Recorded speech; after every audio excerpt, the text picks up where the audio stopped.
Hi, everyone. Thank you very much for attending today to listen to our panelists discuss the state of democracy in Thailand. Firstly, I would like to begin by acknowledging the traditional owners of the land on which we're all dialing in from today. For me, that is the Wurundjeri people of the Kulin Nation, and recognize their continuing connection to the land, water, and community. I pay respect to elders past and present, and to all First Nations people whose land we discuss today in the webinar. I would like to invite you all to submit questions throughout the webinar, and they will be answered at the end of the session. You can do that in the chat box at the bottom of your screens. Please note, we might not have time to answer all of the questions, but we can reach out afterwards to respond. Our moderator today is Dr. Donald Greenlees, an award-winning journalist, author, and advisor on international political and business affairs. Don is one of our AsiaLink senior advisors and is the head of AsiaLink Insights, our commentary and analysis platform. I'll now hand over to Don to begin our discussion today. Thank you very much, Leah, and welcome to our speakers and our audience around the region. The National Assembly elections in Thailand last May held the promise of an end to a chapter in Thai politics that started with the 2014 coup and the emergence of military rule. Along the way, the coup leaders adopted a civilian face by forming their own political parties, but nonetheless remained legatees of the National Council for Peace and Order, as the junta was called. In the May elections, Thailand, Thais overwhelmingly cast their votes in favour of parties that promised to uphold democracy and to be more responsive to the people. But the restoration of democracy hasn't gone entirely to script, with no party winning enough votes to form government alone, and under a peculiar arrangement where the Senate, handpicked by the military, also had a say in the outcome. It took 3 months of bargaining before a Prime Minister was chosen. The end result was that Srettha Thavisin, from the second largest party, Pheu, was installed as Prime Minister at the head of an 11-party coalition that included some of those military legatee parties that the Democrats said they would never work with. The more ambitiously reformist Move Forward Party, which won the biggest share of votes, has been cast into opposition, to the disappointment in particular of young voters who plumped for real change. The election itself had been a shock. 38% of Thais voted for Move Forward on May 14. Pheu won about 29%, and the various military legacy parties and conservative establishment parties collectively could only muster about half Move Forward's popular support. So this year, Thailand has been through a period of considerable uncertainty, waiting for the backroom negotiations to produce a government. But in many ways, the uncertainty persists. The new government faces challenges across domestic politics and social policy, the economy, and international affairs. Today, we hope to provide a little clarity on what lies ahead across those three broad fields. We will also try to look ahead rather than rake over old ground, which we covered in an earlier webinar in June, which you can find on AsiaLink's YouTube channel and on our website. We had some great guests then, including Dr. Aim Sinpeng, a lecturer in comparative politics at the University of Sydney, who's with us again today, and who was a joy to listen to and liven things up in our earlier webinar. Welcome back, Aim. Thank you. We also have two other respected Thai experts, James Wise, who has had a long association with Thailand as Australia's ambassador between 2010 and 2014, and deputy head of mission in the 1990s. James also is the author of a book published in 2009, which I highly recommend to anybody trying to read their way into Thai politics, as I have done. We also have Associate Professor Thorn Pittadol, an economist at Thammasat University, where he's researched a diverse array of issues, including community and rural development, economic equality, and the impact of rising wealth on attitudes to democracy. So welcome to everybody. To get things going, a question for all three of you, if I can go around. What do you make of the new government on one key issue? Given where Thailand has come from over the past decade, does this new government represent progress, democratic progress, or is it really more of the same? And perhaps, James, you might like to kick off. No, I think it does represent a fundamental change. From about 2005 to 2019, Thai politics was largely structured around or debated around whether you were pro or anti Thaksin Shinawatra, the polarizing leader up until the 2006 coup, but his party continued to be influential. After the 2019 coup, the debate was much more about whether, or the politics was defined by whether you were pro or anti-military. Now, with this election result and the performance of the Move Forward Party, politics now is much more structured around whether you are pro or against structural reform. And structural reform is in so many ways what Thailand has been needing for quite a while, if it's to make the sorts of, well, political, economic and social progress that many people have been hoping for. So, Aim, could I bring you in on the same question? Does this represent progress? Yes, and it's also represent continuity. The progress is that, as James mentioned, we have it appears that the red and the yellow shirt divides that have marked Thai politics for the past 20 years have somehow come together and have broken down. So the cleavages aren't as meaningful politically anymore, especially at the elite level. But what continues, it seems that whenever we do get a democratically elected government, we get a coalition. That has been the story, as James knows, in the 90s, that marked, the turbulent time of coalition politics, democratic but very unstable. So with this new coalition, again, with this many parties, this anxiety that this government won't stay very long because there's so many parties involved, and many of these parties have been ideologically opposed to each other in the past, cast a long shadow whether or not we can have a stable government that actually serve a full term. So that's the continuity in Thai politics. And Thorne, I mean, given that often we see sort of economic liberalism and democratic liberalism go hand in hand, although not always, of course. How do you see it from both an economist's point of view and from the point of view of a political watcher? Well, let's first answer the question about whether this is democratic progress. I think this is a hotly debated issue within the Thai academy as well. It seems like at first a lot of people were disappointed because the election results seems to be pointing to some kind of big change, but it seems that in the end, those who hope for big change were not really getting what they wanted. I would say to say it's a progress is a little bit kind of like too positive, but it's a little progress, but not so much. On a good way, you will see that if we talk about the elite in Thai politics now, they have less choice. They know that they cannot support another military government, but also the big question is whether Pheu Party would now be more of the extension of the regime that existed before, or whether Pheu Party will work around, to make some democratic change while they have to also accommodate the demand that they are now working to be the safe choice of the Thai elite as well. So I think a little progress on the fact that we now have political party rather than military government, but still have to wait and see what Pheu Thai will do, especially in constitutional reform. Yes.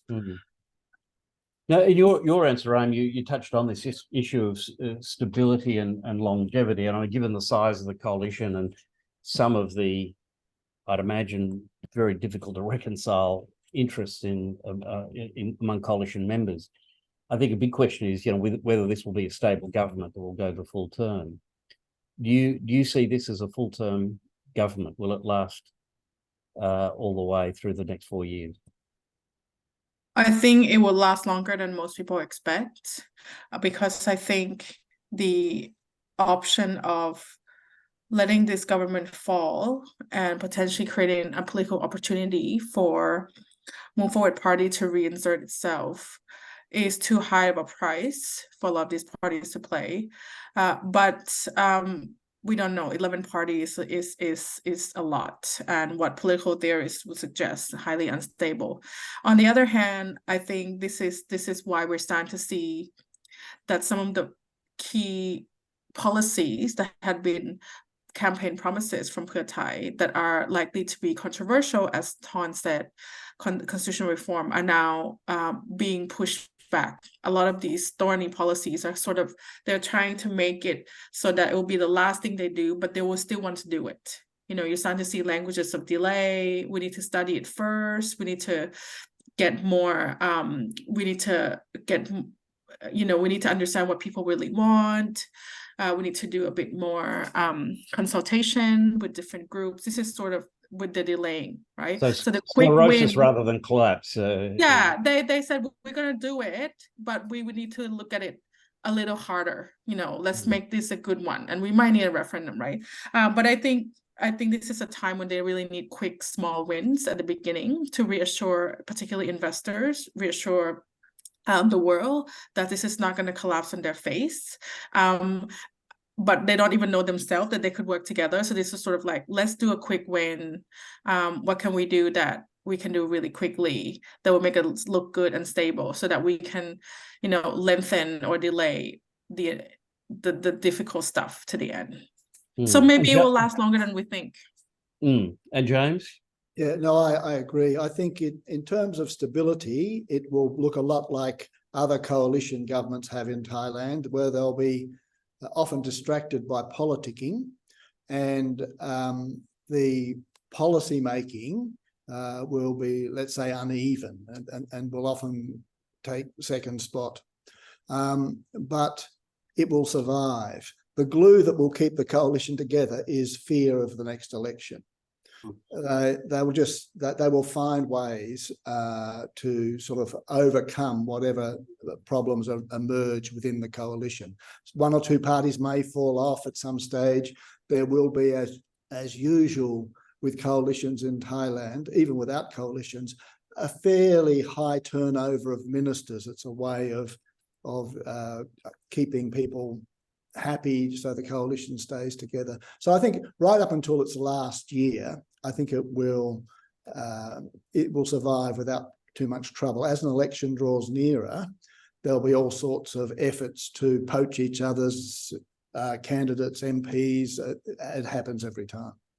Now, you talked about fear of the next election, and I think underlying that is the presumption that Move Forward Party may not have peaked, that the momentum might be with them, and they're of course the very progressive liberal end of the spectrum. I think you said to me once, perhaps tongue in cheek, they're the sort of the Greens of Thai politics, very ambitious with their reform agenda, but they're also very electable in the Thai context. So is it your expectation that Move Forward have got a fair way to go in building their support? Actually, not as far as I thought when I used that term, comparing them to the Greens. Before this last election, I thought, and I think many people shared this view, that they were probably destined to be a party of sort of permanent opposition. A bit like the Greens, making a contribution to policy development, but always just a little bit outside the mainstream.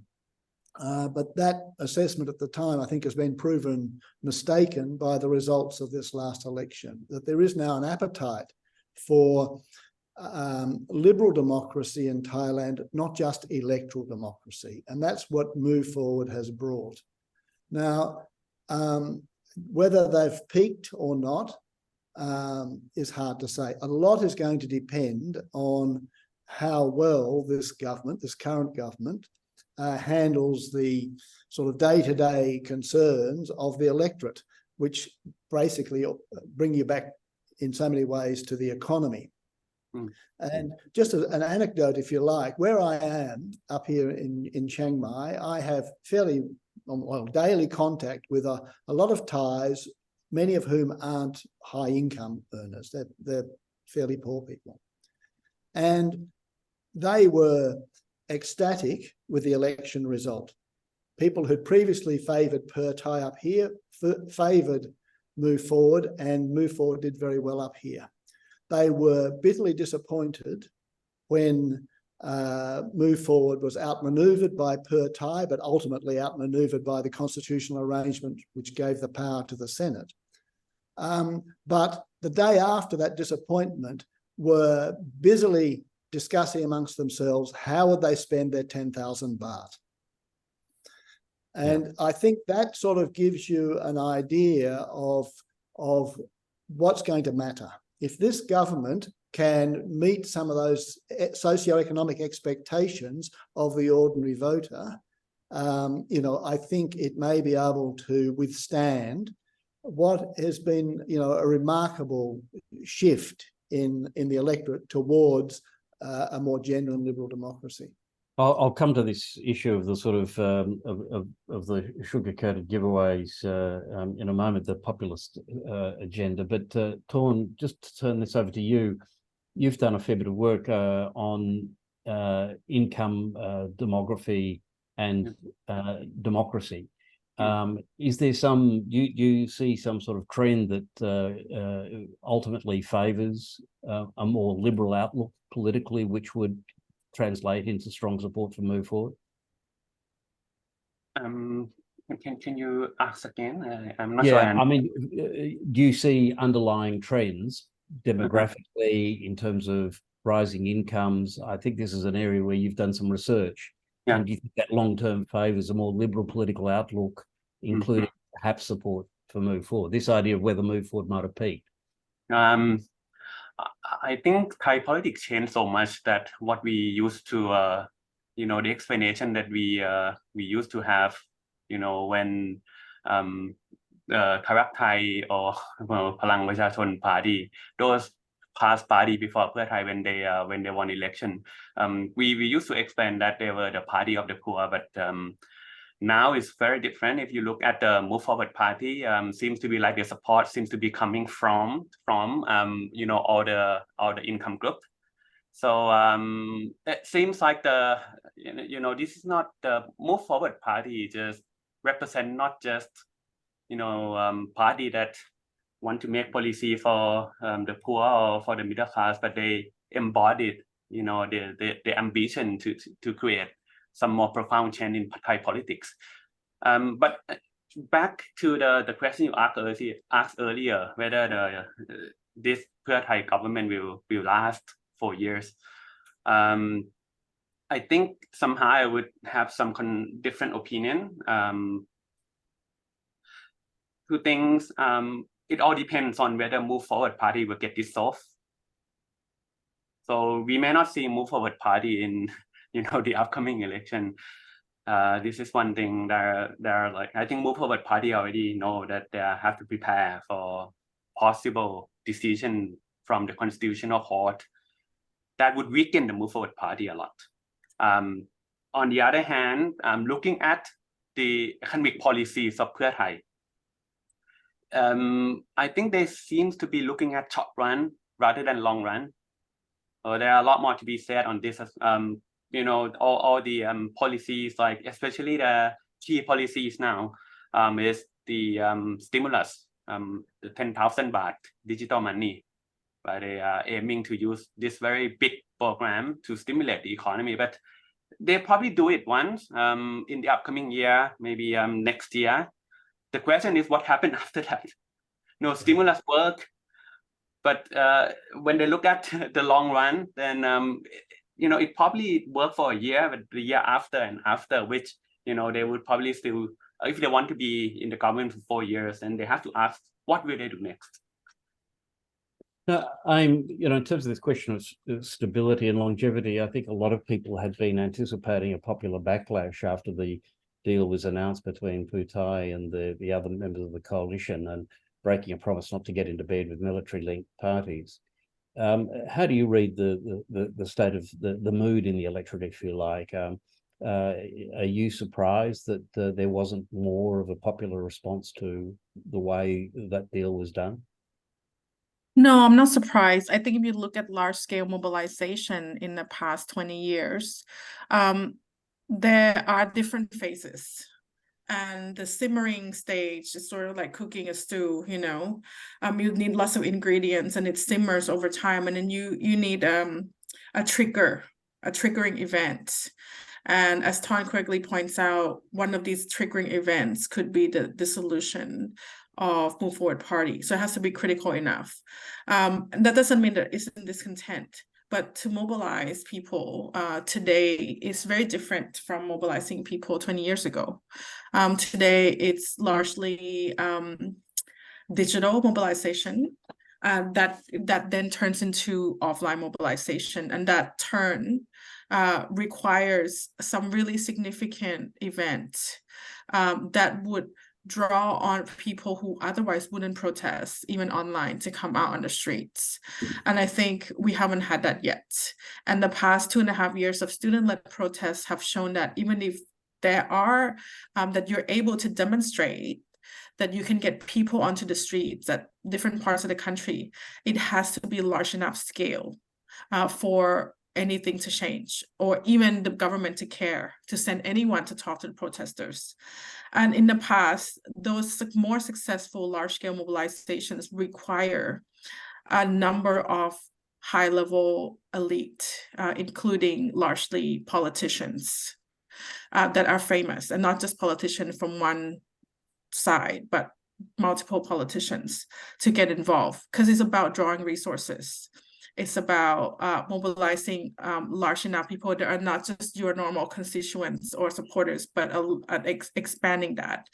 It's about having the control of particular sources of media that could really get people onto the streets. So I don't think we're nowhere near that yet. But the discontent is there. The grievances have been completely unresolved since Thaksin time and before. And you can see that. I mean, Ton talks about this inequality. I mean, the number of people they put into the cabinet, and you can ask them about, oh, how would you solve the problem of poverty and even issue of education? So, for example, one of the key issues with the education system is that teachers are poorly paid and that they're highly in debt. And one of the policies that Pheu Thai suggests was, we really want to try to reduce debt of key professions in our society, like teachers. And you asked, the new minister said, oh, how would you reduce the debt of teachers? And said, well, we'll tell them to live sufficiently, to not dream big. If you're being asked to go to a funeral, just put only 20 baht. Or if you don't have 20 baht, you can wash the dishes as a funeral. Like this attitude, sorry, but this is, you're not fixing either the emotional issue, the economic issue, social issue, just telling people you could live with less. This is the attitude of, our leaders who are going to fix these grievances that have been simmering since probably the 80s, right? Cross generation. Like, this is not a good answer. So I'm not sure that, so we need those grievances all come together, not just about Move Forward Party. We need more, we need bigger grievances to really come to fore, to really mobilize large enough people that isn't partisan, right? Isn't just about Move Forward Party, to get something going. And we're nowhere near that at all. Mm. And of course, in the midst of all of this maneuvering, another interesting development you mentioned, Thaksin, and perhaps James, you might like to give me your thoughts on this.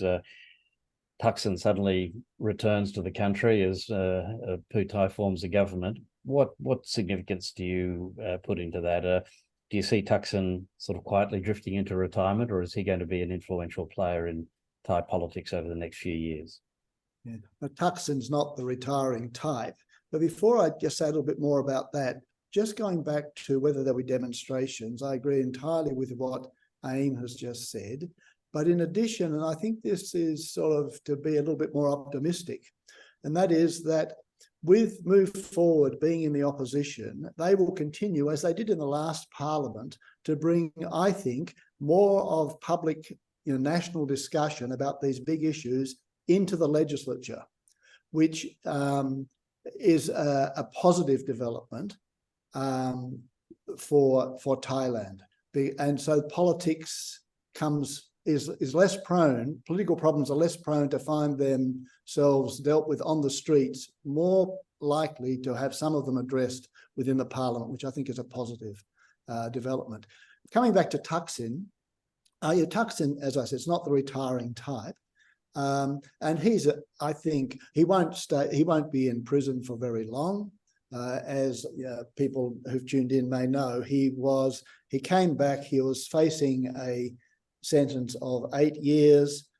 He sought a pardon. The king has reduced that to 1 year.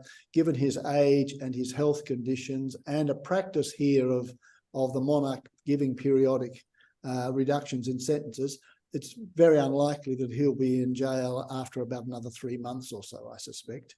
So he will come out.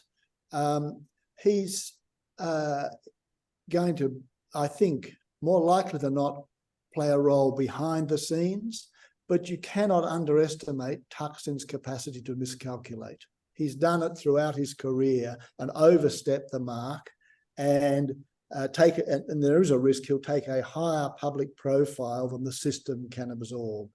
But we'll just have to wait and see. So you're saying there his presence in the country could be another source of instability, another potential problem for the stability of this government? Yes, indeed. Aim, do you have any thoughts on that? It's an important, it's a delicate balance to play, because I think Pheu is already looking at the next election, and it's not looking good, right? So what does Pheu stand for? What is Pheu, right? So if Pheu, let's say, basically lost the support of his own supporters that were not the red shirt, so about 30%, right? 25-30%. The 70%, 75% that you can count on, the red shirts, will vote for Pheu no matter what, right? Fine. That's fine. But the other 30 could be really critical. So, I mean, I see Thaksin being critical to rescuing a big part of Pheu legacy going forward, but also creating an identity that could satisfy its newer support base, right? So a lot of the red shirts are getting older and what have you. So, for example, one of the critical urgent policies that Srettha has said he would pursue was to improve on the 30 baht healthcare policy. If you can ask anyone, what's the most important policy of Thaksin around the world, would in the top 3 answer, one of which would be the 30 baht universal healthcare policy, which is still today on a textbook of how a poor country can have a universal healthcare by the WHO. Okay, that's like globally famous.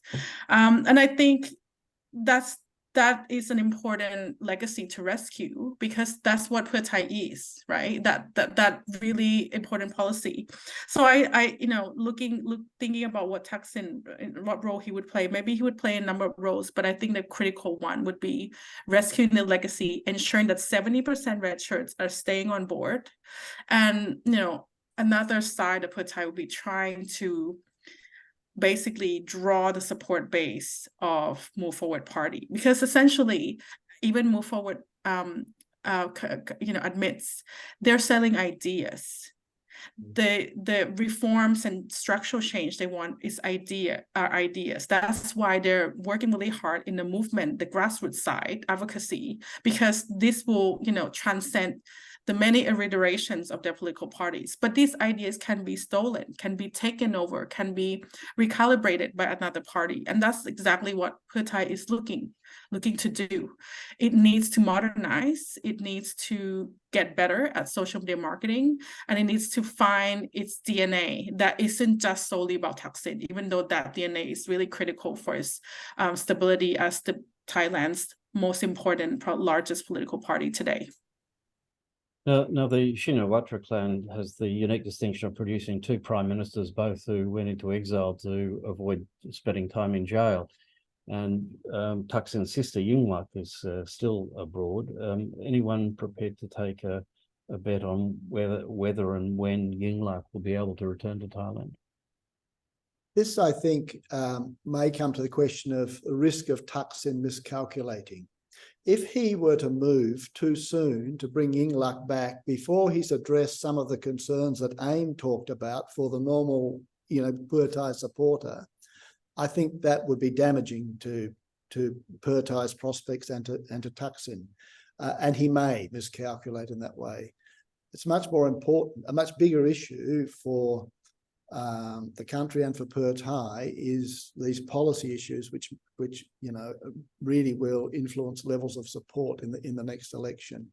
The other thing is, there's just I don't think, as far as I can tell, Yingluck herself is not pressing as hard to come back as Thaksin was, and I don't think there's a feeling, in the community that she need to come back. As far as the Pheu Thai loyalists are concerned, in a way that they felt that they missed Thaksin's presence.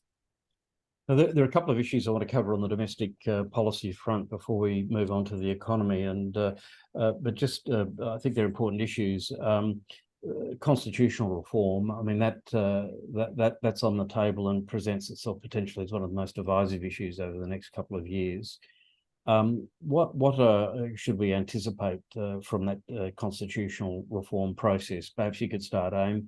Do you think that it is possible for this government, given the nature of the coalition, to produce a genuinely democratic coalition that addresses constitution, rather, that addresses issues like this, the current power of the Senate to vote for a prime minister, albeit that expires next year anyway. But do you expect a more democratic constitution to come out of this process?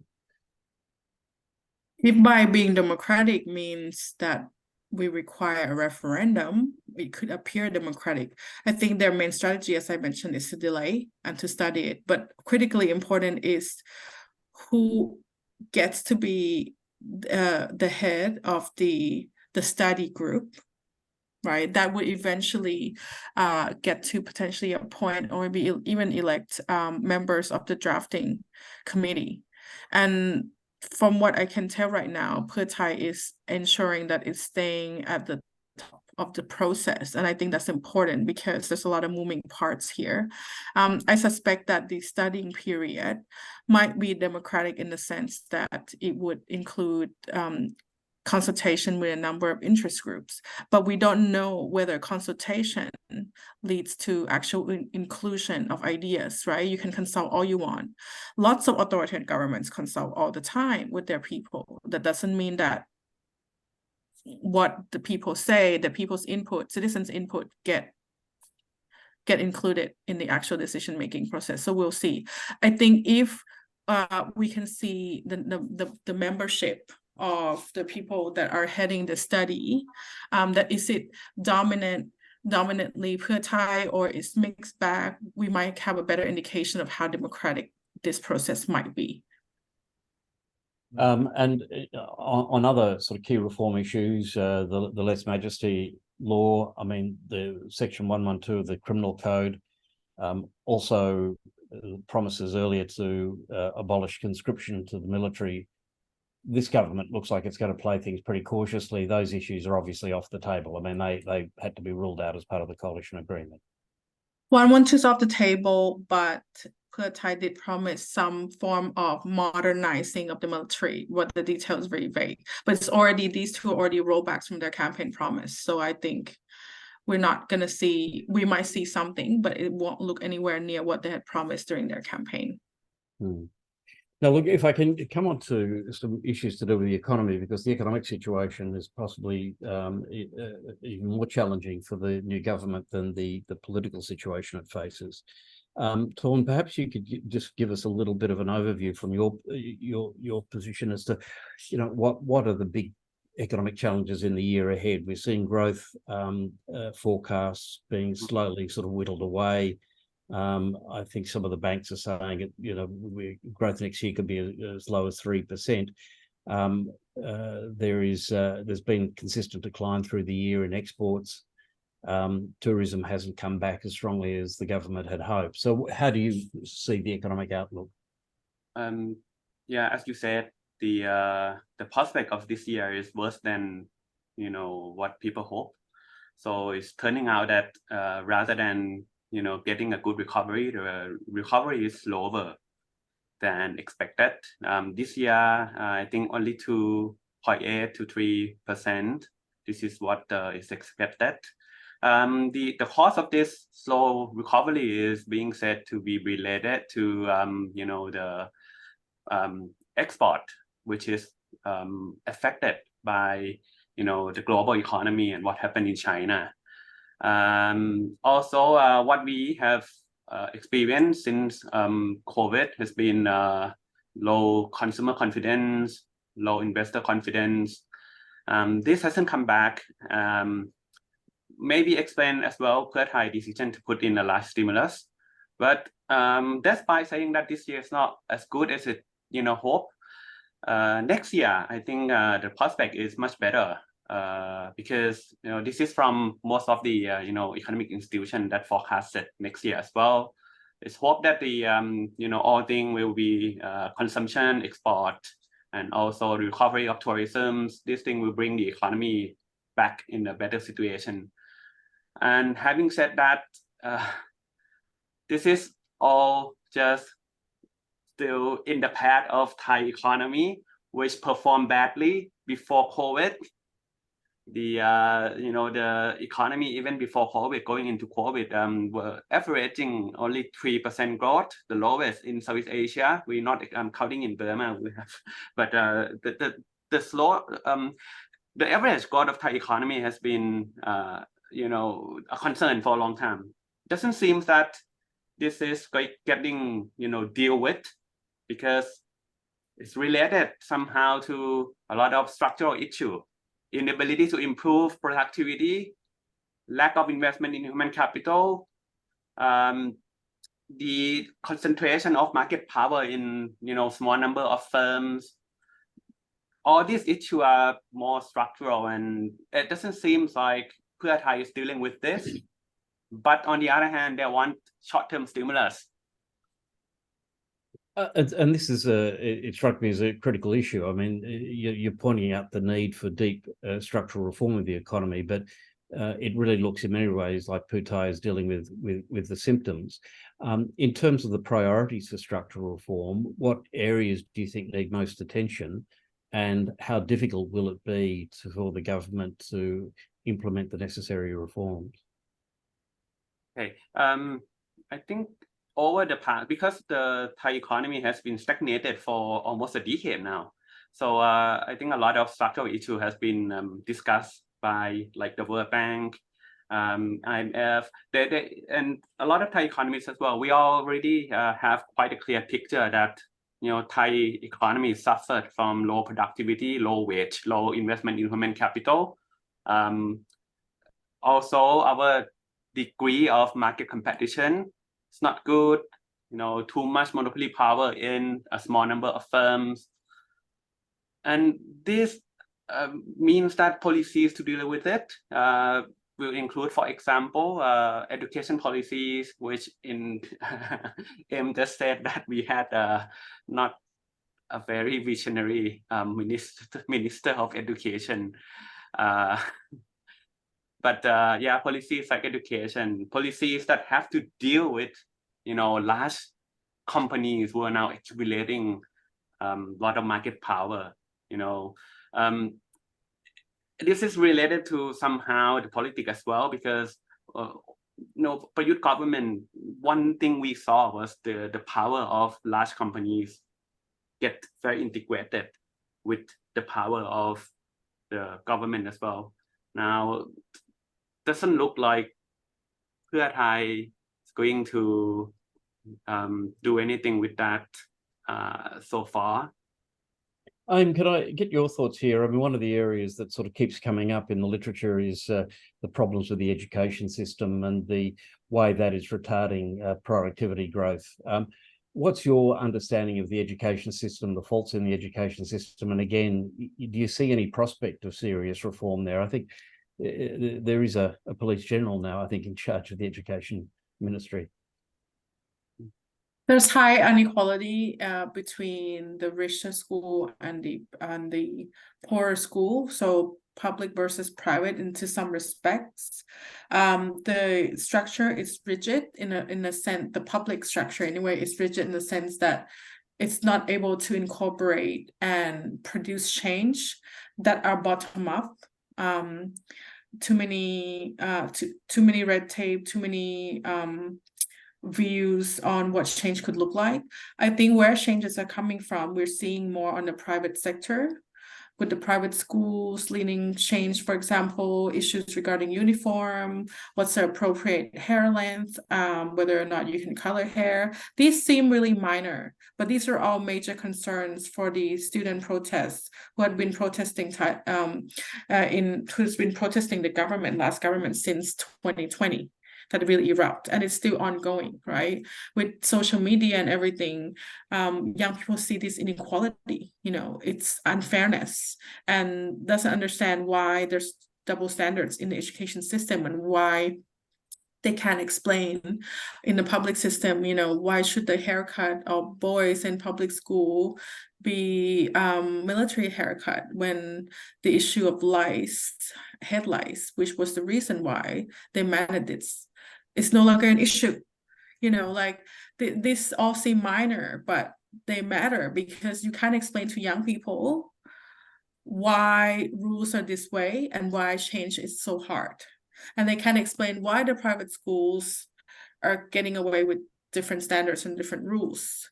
And they can't seem to, turn around a workforce that are becoming more and more educated and providing better jobs. So I think this issue of, employability, wage, and education seem to be highly connected, and yet much of the policies are focusing on not the human development aspect, which really comes through the education system, but, on the employment sector, how can we produce particular jobs, but they're not producing the right people for the job. So I think we're kind of in this situation where the education system really need modernizing, and we need to reduce the inequality between the private sector and the public sector, but that there's no political will to change the education side. There's a lot of will to change the side relating to commerce and the economy and investment, but those two are highly connected. So I'll give you an example. Pheu Thai wanted to produce this policy called One Family, One Soft Power. I'm sure Torn is more familiar with this, which is basically upskilling upskilling all the Thai labor so that we're more suitable for high-paying jobs that are paying $200,000 a month, right? Not $20,000 a month. So they wanted to create lots and lots of those in the next 4 or 5 years. But how would you do that if you don't fix the education system first, if you're not allowing students' voice to be heard, even for changes with uniform? How would you create a high-skill workforce that fast if you're not listening to the students about what they want? I just don't get it. There just seems to be a huge disconnect between the kind of policy they're trying to sell and their unwillingness to tackle the issue of changes within the education system. I mean, so far when we sort of look at some of the sort of policy responses from the government, there seems to be a pattern emerging of dealing with immediate gratification and deferring sort of harder decisions around structural reform, whether it's debt relief for farmers, the debt moratorium for 3 years, reducing electricity prices, which are great in the short term, but add to the electricity authorities' debt problems so that they're saying they may not be able to roll out the transmission infrastructure that they need in the future as part of the green energy transition. And then there's the 10,000 baht handout to every Thai citizen over 16. which doesn't address issues of income inequality, underlying income equality, or income growth. But so the whole policy tone seems to be geared toward this sort of immediate gratification. What's your take on that, James? I mean, do you see any prospect of this government being able to seriously address sort of the big structural challenges? Yeah, I think you'd be foolhardy to say confidently that they're likely to. Things are likely to happen at the margins, I think, but not at the core. And just go back to education, which is a critical thing for the future of Thailand. Aim has said a little bit about the Minister for Education. I mean, I think my guess is he would be the 20th Minister for Education that Thailand's had in the last 25 years. That's not an exaggeration. That's roughly what the numbers will show. Also, the education budget is enormous. There's plenty of money. The number of years that Thai students spend at school at government expense is also high for a developing country. The number of hours that Thai students spend at school is higher than almost any other country in the world. But the outcomes are poor because the quality of teaching is poor, and it's partly because the education sector or the education system has been used by successive governments to focus on producing compliant citizens or subjects rather than developing the sorts of skills that a modern economy needs. It's a massive change that is needed. And the same applies across other sectors as well. So it's going to be very hard for a coalition government like this, led by Pheu Thai, whose main focus is going to be what do we need to do to be more successful in the next election than we were in the last one. It's going to be very hard to see real structural change. And sort of emblematic, I suppose, of this sort of populist push is the 10,000 baht e-wallet. I'd like to get your thoughts on this, Torn. The numbers I've seen in the papers put the total bill at 560 billion baht, and if I'm not mistaken, that works out to be about 24 billion Australian dollars. It's a massive handout, and it goes to everybody regardless of their circumstances. I was listening to a chap on a panel the other day who said his wife was going to go out to the best shopping mall in Bangkok and spend it there. Obviously there are people who need it more. Is it money from a broad economic perspective boosting consumption? Is it money well spent or a waste of public money in your view, Tom? Well, I think just to understand maybe the angle that Pheu Thai is trying to address, they really think that stimulating the Thai economy is perhaps a priority. And when the economy probably get, a better sentiment, then maybe it carry on to create, further growth. But this is from Pheu Thai angle, which I'm not sure is well thought through enough. In my perspective, like the 500,000 million baht is a huge amount. It's 3% of Thailand's GDP.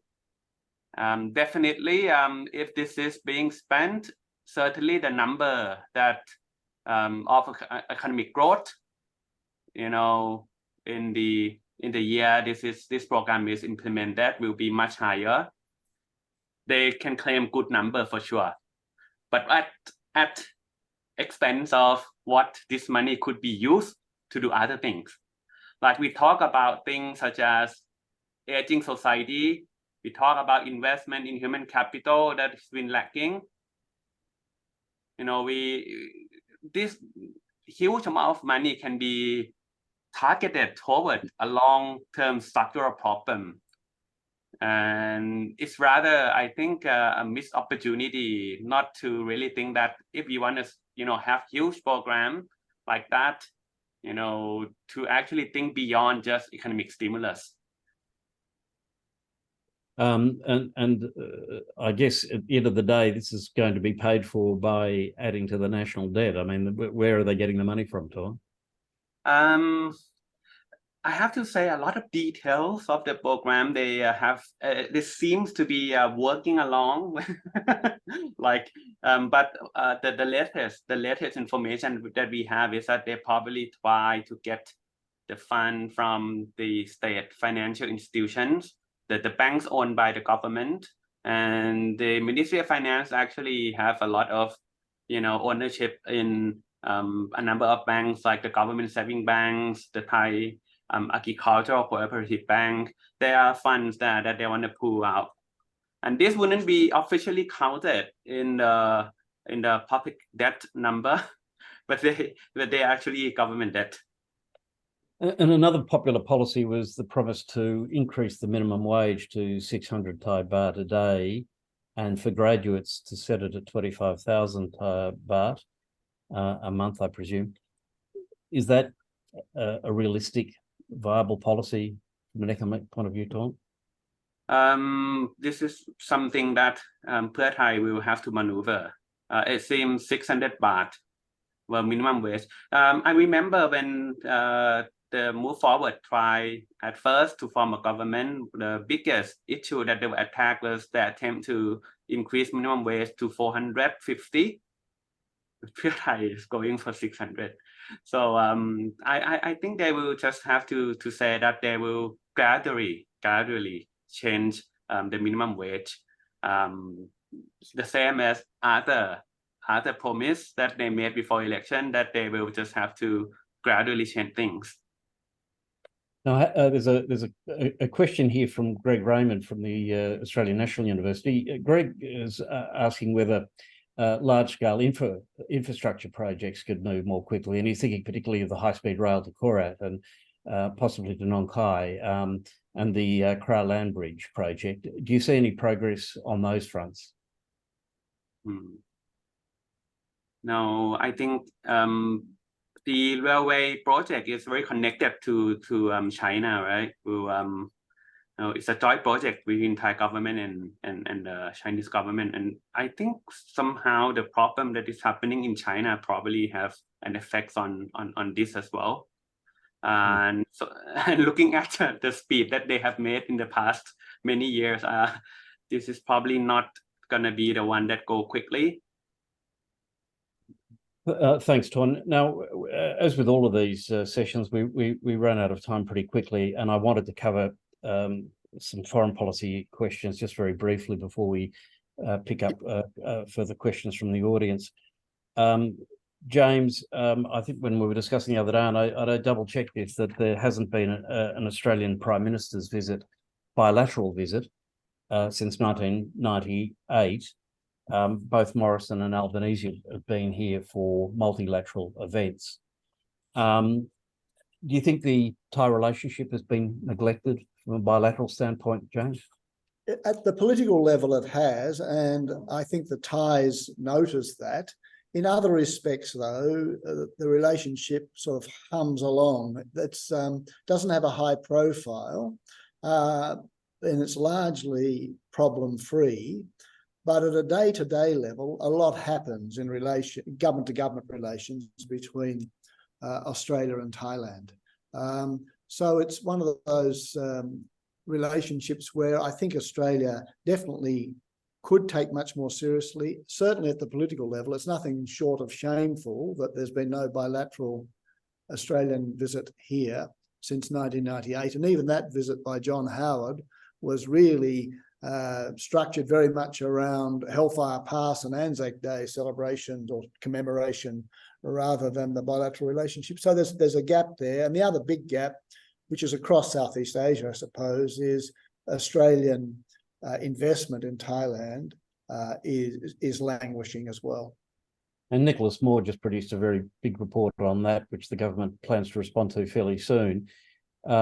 What's your take on the recommendations in that Moore report? But more generally, what do you think needs to be done to address that shortage of investment? Yeah, I've looked at the Moore report, and it's hard to argue with the conclusions and the sorts of recommendations that he's made. My only broad observation I think, for the region, but for Thailand in particular, is there's not enough focus in the report, or not enough emphasis in the report on the work that needs to be done in Australia itself to improve, lift awareness of Thailand and of the region more generally, through having more Australian students come and study here. We've got the New Colombo Plan, wonderful policy, but it's a lot of those students who come here come for very, very short periods. We need to get to the point where Australian students come to study in Southeast Asia in the same way they go to Europe and North America. They come for at least a semester or a year by themselves, not as part of some sort of tour group with a whole lot of other students and teachers holding their hands, which is what we've got largely at the moment. So the work largely needs to be done in Australia in lifting awareness, I think. And I think the report focuses a little bit too much on lifting awareness in the region of Australia. I think the region is very well aware of Australia, simply because we've had, must be a couple of million people over the last 60 to 70 years from this region who've been educated in Australia. They've got an Australian qualification, but more than that, their time in Australia has been long enough for them to get to know Australia well and to be confident in dealing with Australia and Australians. The reverse isn't true. We aren't confident yet, and it's only going to happen by people coming here, by doing something about the appalling state of Asian language study in Australia. Those things have been obvious for years. Successive governments have neglected to take them seriously. No, I can see you nodding in agreement there. There's a very large Thai diaspora in Australia. As I understand it, the Thai population of the Sydney CBD is the largest population. Do you feel that that we aren't making the most of our opportunities with Thailand, particularly given the size of the diaspora? What would you focus on? For AIM, is it? Yes, specifically for AIM, but please come back in. Yeah, please. No. I've had my say. AIM, shoot. I think we need to take better advantage of the Southeast Asian communities that are already here.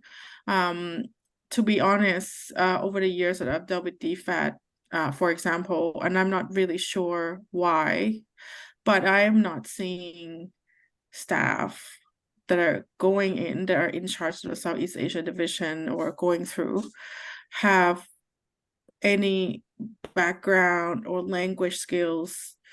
I don't know, because we send our students into DFAT and somehow we're not getting the students with language skills or Southeast Asian background students through. I'm not really sure what's going on there. So I feel like DFAT itself also has a staffing issue with this at some level.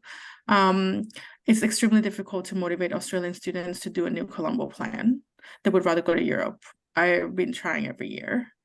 It's so hard. I don't know why. They would rather be in Italy and France. They go to Indonesia.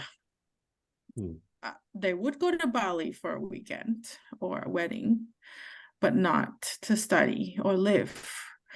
So I think it would just have to be Australians' day-to-day, people-to-people connection with the Southeast Asians who are already in Australia that hopefully change that. From my own experience, Thailand is probably one of the best bridges into Southeast Asia because it's one of the most open when it comes to allowing foreigners to work and live here. And, the pathway is much easier into Thailand than is anywhere else in Southeast Asia. It's a doorway we're not walking through. I mean, you throw money at them. The Thai education visa, the Thai education visa is the easiest visa in the region. It's very, very easy to get an education visa here. Now, we've got a couple of other questions, and one of them here relates to foreign policy, which is a theme I wanted to finish on. And Heath McMichael asks, how would a more liberal and democratic Thailand be received by ASEAN partners that are arguably heading in a more authoritarian direction? I mean, he observes that parties here advocating a greater liberal democracy You know, is there a risk that the military will be able to thwart that trajectory? So, what are your thoughts on that one, James? Yeah, I think just generally about foreign policy here, Thailand focuses mostly on its immediate neighbours, mainland Southeast Asia, and beyond that into ASEAN. But it's always had a very pragmatic approach to foreign policy. I mean, the words that spring to mind immediately when you think about Thai foreign policy are things like prudent, pragmatic, adjustable, flexible, you know, and occasionally opportunistic. So it's that, but that's their approach. And because Thailand, unlike Australia, if you like, Thailand is surrounded by the world. We're at the edge of the world, and you're thinking about foreign policy and about your neighbours as different. Thailand, therefore, takes that pragmatic approach, and it's only exceptionally where they take the lead on things. And in recent history, only 2 prime ministers have really been leaders on foreign policy. Chachai Chunhavan, the idea of turning the old Indo-Chinese battlefields into marketplaces, and Thaksin Shinawatra, who had all sorts of ideas about regional cooperation. On the whole, Thailand is led rather than leads on regional foreign policy. And James, I think we have to cover the issue of the inevitable balancing act between the US and China. And if I can just get you very briefly on that, Prime Minister Srettha said at the UN that Thailand would practice neutrality, and he referred to the importance of sustainable prosperity, which I presume means keeping the economic pipeline to China open. What's your feeling about how Thailand will, under this government, will manage foreign policy and broad, particularly the big strategic challenge? I think, I mean, Thailand will be both respectful and wary of both of them, as it has been in the past, and will never find itself in a position where it feels it's forced to choose. That served them well.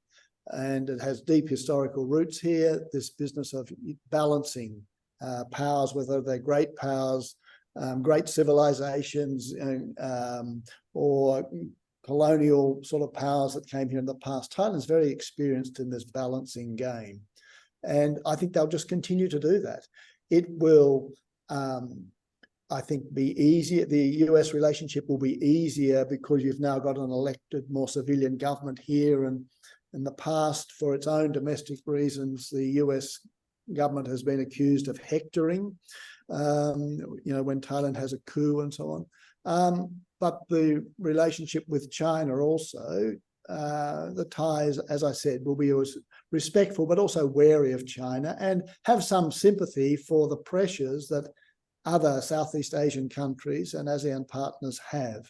Thailand's in the luxurious position of not having a land or maritime border with China. So it does make it a little bit easier. The issue, if you like, geographic issue that they really only have to deal with China is the Mekong River and the amount of water that China sort of allows to flow through the Mekong River. Apart from that, Thailand has an easier relationship to manage with China than many other Southeast Asian countries. And Torn, if I can bring you in on that, I mean, just from an economic point of view, and you've done a fair bit of work on trade issues. How do you see the relationship with China shaping up? Do you see a risk of growing reliance on China to the detriment long term of relations with the United States? No, I think the move away from the previous military government would probably come with less focus on China as well. From what I know, you know, I think China was looked upon not just in, you know, building trade relationship, but also looked upon as one of a social model that the previous military government was, you know, thinking of in their view of how to manage Thailand. And because now we have a civilian government, and maybe this also leads to less focus on China overall too. All right, and look, we just passed 3 o'clock. There are a couple more questions that I haven't got to, so I'll just try to wrap them up in one question if I can for everybody. Again, from Greg Raymond, Is there any risk of conservative forces using the e-wallet handout to bring down Srettha and replace him with a prime minister closer to the military and monarchy in the way that Yingluck was brought down? John Ghazali has a similar sort of concern about why would anyone think Thai politics is changing, given what we've seen happen over the past year. Aim, perhaps you could start with that, and we can just do a final round. I mean, the question of the e-wallet assumed that that's going ahead because we're now getting people demanding cash transfers instead. I think broadly speaking, there are reasons to be optimistic. The change that has come was highly unexpected, especially from the progressive side. And I think that's enough reason to be somewhat hopeful that things will not go down the dark path that it has, that it will chug along, and even marginal progress is important progress enough. And I think we should be hopeful for that. And Torn, your thoughts? I don't think the policies that were strongly kind of attacked in the past was the policy aiming toward farmers, right? The rice pledging program. This is very different. This is like, it's being given to everyone equally. In a strange way, I think the Thai middle class or even the wealthy elite has this problem with this type of program than program only targeting the poor. Mm-hmm. Yeah. James, you've got the final word. Yeah, no, I'm also quite optimistic. The real challenge is going to be, as the next election draws nearer, and without the Senate having the role that it had in the last, after the last election, if it looks inevitable almost that move forward will be able to win government in its own right, whether that's just too scary for the establishment, and that's what leads to the sorts of destabilization that Greg Raymond and others, are talking or postulating. Yeah. All right. Well, look, thanks very much, everybody. We've run a little bit over time, and we didn't get to everything that I'd like to, but hopefully that was a satisfying session for everybody, especially our audience. So thank you. Thank you. Thank you.